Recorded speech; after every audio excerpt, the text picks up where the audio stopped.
des nations, prophète majeur, prophète selon les Éphésiens 4.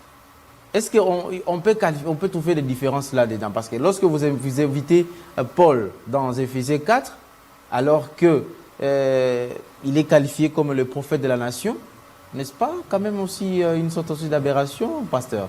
Je dirais que l'apôtre Paul lui-même s'est toujours considéré comme l'un des Éphésiens 4. Par humilité peut-être. Bon, c'est ce qu'il était réellement. C'est ce qu'il était réellement. Mais on l'appelle comme le prophète de la nation. C'est lui qui a amené les messages du Christ à la nation. Je dirais qu'il a fait de Paul l'apôtre des gentils ou des païens. Mais au niveau de la nation juive, il y avait aussi des apôtres. Oui, notamment c'est-à-dire Pierre, oui. Jacques, Jean. Donc ça veut dire que Paul, sa mission, c'était beaucoup plus pour les païens.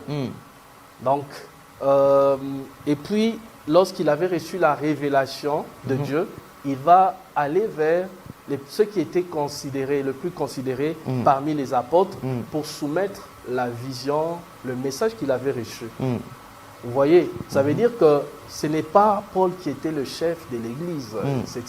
C'est pas lui au fait. Lui, il est venu après. Il y avait Pierre, il y avait Jacques, il y avait Jean, qui faisaient partie des colonnes.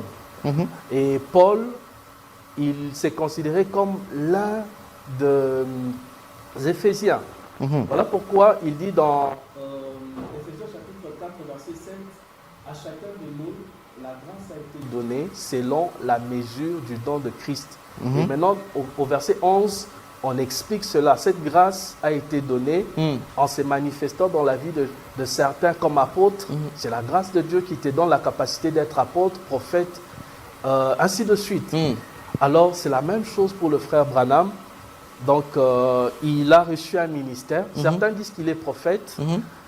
Mais moi, je ne crois pas qu'il était prophète. Moi, je crois qu'il était évangéliste.